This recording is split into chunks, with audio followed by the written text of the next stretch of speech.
Okay, so let's dive into this. King Tut, right? Yeah. The boy king. Boy king. More famous in death than life, I think. Wouldn't you say? For sure. I mean, it's unbelievable. And today we're going to kind of peel back all those layers, go beyond like the pop culture image of all the gold and the tombs, Right. and really going to do like, who was Tutankhamun? What's the big deal about his tomb? And what does it actually tell us about ancient Egypt, life and death, the whole thing?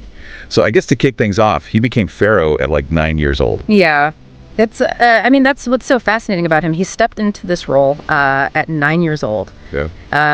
And it was a time of a really crazy time. A lot of religious and political upheaval. Imagine being 9 years old and having to deal with all that. Oh my God. I mean, I can't even fathom, especially with like his dad, Akhenaten, who basically flipped the whole religious world upside down, right? Yeah, exactly. Wow. Akhenaten completely changes everything, establishes a new belief system around the sun god, Aken.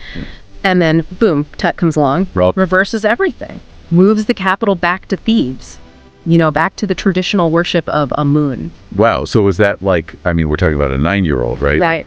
Was this really him, or is this more about the people around him, the advisors? Well, that's the thing, right? I mean, he's 9.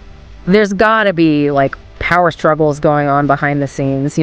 We know that the priesthood of Amun, they were not happy with Akhenaten's reforms. So maybe they had a hand in pushing Tut to make these changes. That says a lot of sense. Yeah, so even though Tut's reign was pretty short, it was like this huge turning point for the religion of ancient Egypt. Yeah, totally. And it's like, when you look at his mummy, we know he had all these health problems, right? Probably because of inbreeding in the royal family, which was pretty common back then, sadly. Yeah, they wanted to keep the power consolidated. But yeah, from the DNA analysis, we know that he had a club foot, a cleft palate. Oh, wow. And even something called Kohler disease, which affects the bones in the foot. So walking would have been really, really painful. It's crazy because he's always shown with a cane, right? Yeah. So it makes sense. Yeah, exactly. And on top of all that, he also got malaria. So talk about rough. I mean, how is he even functioning? Let alone ruling a kingdom. I know, it really changes your perspective. Totally. Yeah, I mean, he died young, like 18 or 19. And that's where, the story takes this huge turn with the discovery of his tomb in 1922, right? Howard Carter finds it, funded by Lord Carnarvon. Can you imagine being Carter, walking into that tomb, KV-62, in the Valley of the Kings, and it's basically untouched? I know, it's like over 3,000 years, just sitting there.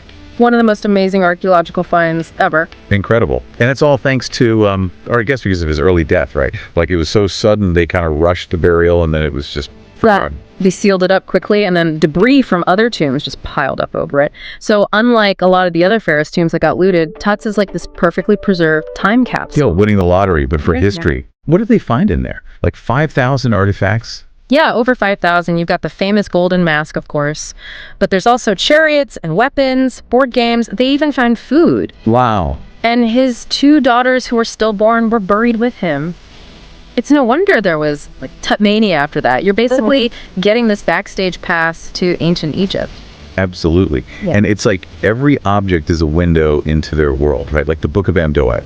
I always found that so fascinating. Oh, yeah. It's not just a book. It's like a guidebook for the afterlife. All these spells and instructions on how to navigate the underworld. Wow. And to think they buried that with Tut, it shows you how important that journey was to them. So we're not just talking about possessions. We're talking about, equipping him for what comes next, right? Exactly. It's like their whole belief system laid out in these objects. You look at the tomb walls, there are these scenes of gods guiding Tut through the underworld, rituals to ensure his safe passage. And the craftsmanship, it's mind-blowing.